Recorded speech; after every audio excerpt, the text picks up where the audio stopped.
Welcome to Charts and Coffee. I know a lot of you just either in the Sector Secrets Mastery or we did a special broadcast on the YouTube. And if you want to check out what we did for non-farm step by step by step, go ahead and check that out. It is posted. And I thought it's been a minute since we've done a live non-farm payroll trade on the YouTube. And so we did that. It's something we do relatively often. There are some NFPs that I will choose not to trade. Today was almost one of those sessions where I thought, you know what, the volatility may be a little much for where the zones are. And frankly, luckily we were able to get in and get out. The trade that I wanted was not the one that triggered, but nonetheless, it was a positive trade, not without some heat, but it was a positive trade. We're flat as a pancake now going into the open. So my mastery folks, you can check out the replay later on in the members area. It's also available on Simpler Trading YouTube, as well as my YouTube at Raghee Horner. And you can see the way in which I talked a lot about managing risk. The only holy grail out there, gang, it's not an indicator. For crying out loud. Are we still looking for one of those? I create indicators and I would seldom call any of mine a holy grail. The only holy grail out there, gang, is position sizing and risk management. And I got to dive into quite a bit of that today because we were sitting underwater for about 9-10 minutes, but never stopping out, but not hitting a target either. So we'll talk about how do you sit through no man's land? How do you set up optional profit targets? How do you understand max risk to your account? And everything, and as I'm heading into a class that I'll be doing with you all in April, so it's way off, but just keep that in the back of your mind. I'm thinking about two things as I'm running my trades viz for January. We'll be putting that out at Countdown Trader. I'll be talking about it in the Mastery. We'll be talking about it at Simpler Central. I've got just two words on my mind: account growth. That is it, right? That is it. I don't care about one lucky duck trade. We don't care about hitting home runs. Yay, this was a percent winner. Nope, account growth. And we're going to do that all year. So 2024 is about those two words. What is it? What are the things that I have done to avoid blowing up an account? And every year, to varying degrees, ending my year higher than my account was when I started, right? And that's it. That's always the goal. The best trend line ever is that uptrend in your P&L. In fact, that's the only one that frankly matters. All right. So with all that being said, I think this NFP coverage was a really good microcosm of, hey, how do you manage risk? And where is your stop? And, will you have the discipline to get out? And how do you adapt to big moves that might be a little outsized in terms of volatility? How do you find those optionals? I went in and shared all of that. So anyway, moving on to what we're going to be dealing with here this morning, we're likely going to see a bit of an echo. So I'm actually going to start some of the notes for the members in the Sector Secrets Mastery here. The NFP, as I like to call it, echo. So remember, an 8:30 economic event, an 8:30 Eastern economic event, it's limited to folks who can trade Forex futures, right? So then the Wall Street bell rings and there's a whole other group of folks, right? A whole other group of folks that now get to express their opinion. So the NFP echo for Wall Street is at, of course, that kind of 9:30 to 10 a.m. Clearing period, right? And will likely be bearish. Again, I'm not saying that there's a short on the open. All I'm saying is people get to now trade stocks, now trade ETFs, now trade options on those two things and say, oh my gosh, what happened an hour ago? Oh, they sold, and we might see some pressure on that. Okay. The other thing that I want to do with y'all is take a look at here we go, the macro, the aftermath of the macro. So during the non-farm payroll session, we took a read on March, May, and June expectations for rate cuts. Notice we've ramped up. You can just see, I just refreshed the screen. We ramped up on the hold. Of course, the market's going to sell off. Of course, I say the market. Of course, indices are going to sell off. Of course, treasuries are going to sell off. And gold, of course, are going to sell off, because this means we're not dovish quite yet. We're heading there, but we're not getting that cut, right? Okay, so then we move on to May, and let's refresh this. And it might have refreshed when I just went there. Oh, wow. Wow. No, that's March. Hang on, let me try this again. There's May. Okay, so that is May. So May has a 60%, 60.3% chance. What was it earlier? I actually typed this into the notes. So what kind of shift do we have here on the May? Oh, wow. The hold went from 8.5% to 28%. To 28%. Actually, you can see it here in the list as well. So it was 28. You can see, wow, it was 6 to 28. Wow. All right. And then the cut changed a little bit, not much. So the hold went up a whole heck of a lot. So what this is the potential for pushing out. By the way, gang, this is not a no in May. Please know that. There is still over a 71% chance that we'll be at or cutting, will either be at a lower rate or cutting in May. So please don't, the Fed's not going to cut. No, they're just not going to cut in March. So says the data right now. But June and May are still quite dovish. And that's pretty much been what we've been seeing for about 2 weeks now. 2 weeks ago, we started to see this adjustment to March being a hold from being a cut. And now we're seeing it's more of a May-June conversation. All right. And that is it. That's the macro look. So expectations continue to be for a May and June cut. And it is a May and June cut. It is a May and June cut, not May or May and these are quarter point cut. Okay. All right. As always, if you have any questions, feel free to type them on in. Good morning, good morning, good morning. It's kind of nice to have a small winner as we start off this Friday morning. Thank you, Non-Farm Payroll. Would have far preferred you hit the red zone of the hourly price movement range so we can get short, but you gave us a quick little buy, and we put a quarter in the machine, and we're out.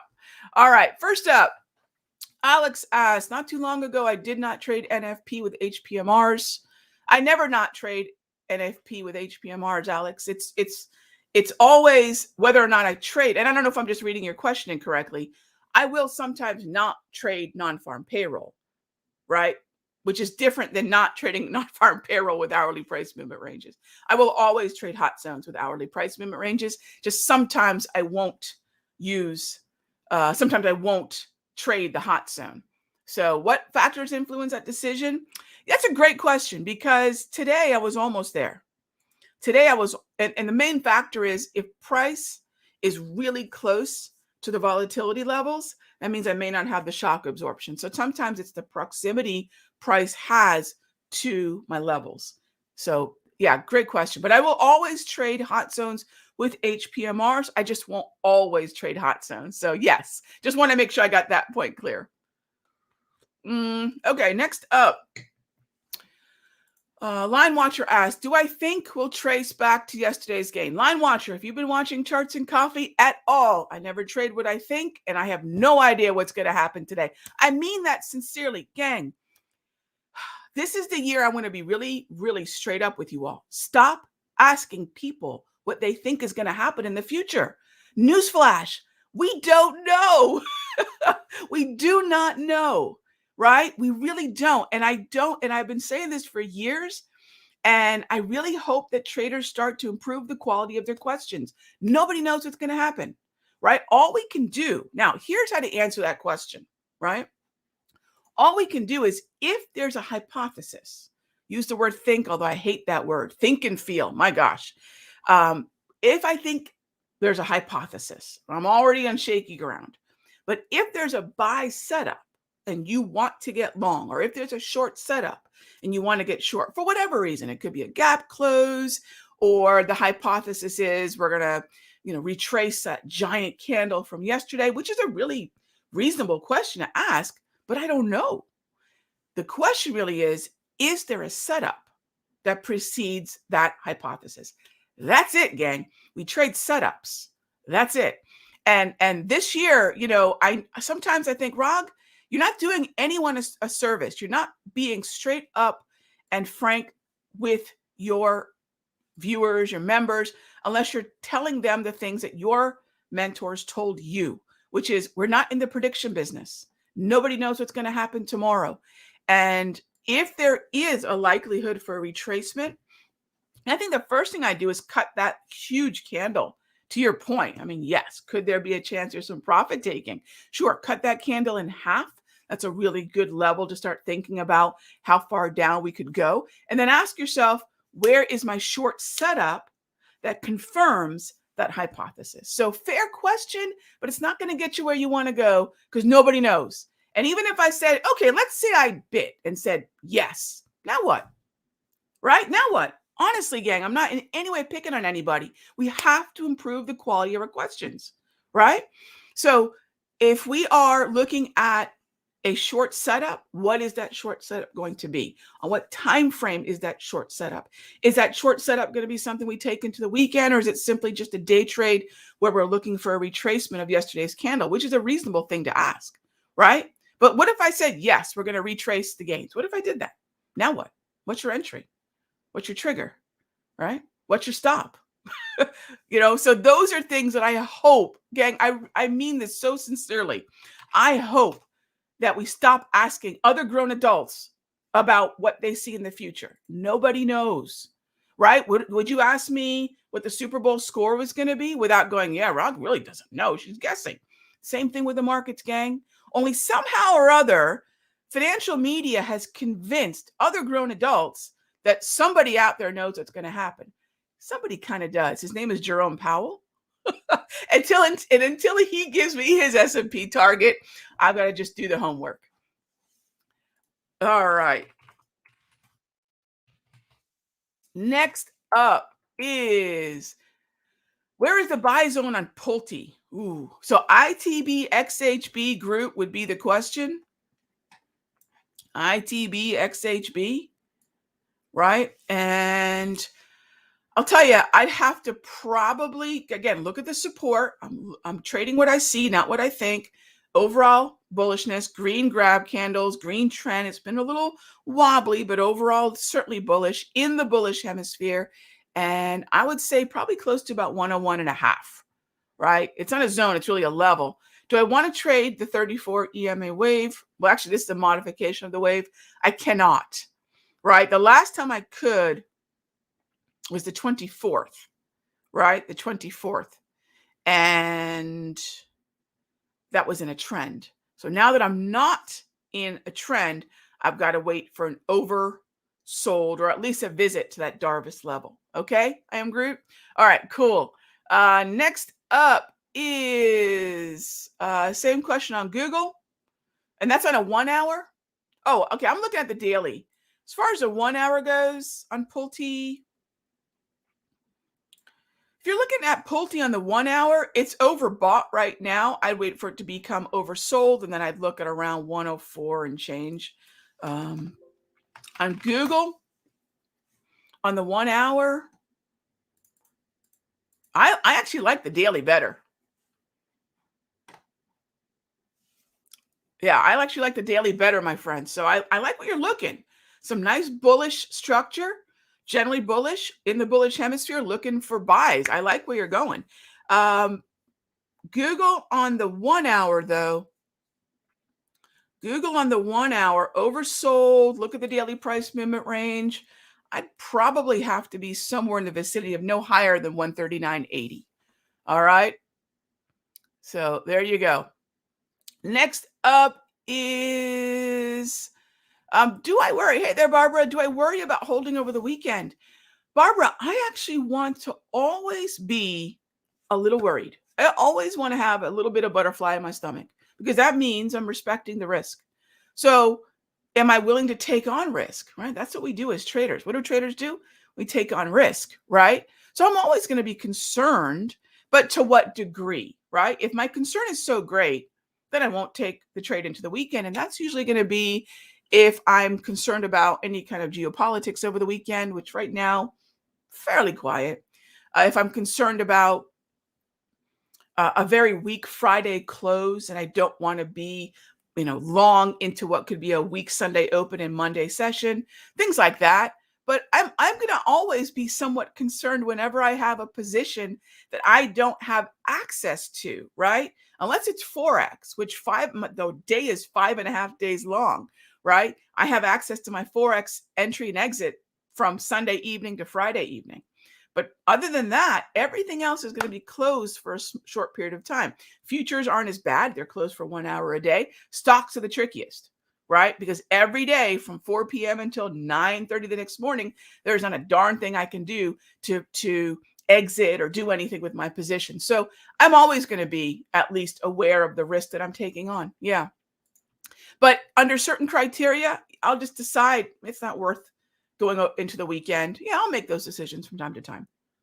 But as a general rule, no, it's not something that I'll exit just because it's the weekend. All right. Hey there, Panther. I appreciate that. Look, I'm not going to sound and say the things that most traders are going to say. I'm not going to say trading is easy. I'm not going to say,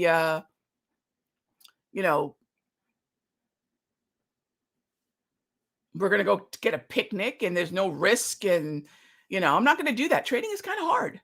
It is hard because of this, right? The process isn't terribly difficult, especially when we can automate as much as we can now with modern, amazing software. But if we can manage risk and develop the discipline, we can do it. But discipline and risk they're hard things. These are hard things to manage. All right. Next up is, let's see, bear with me one moment.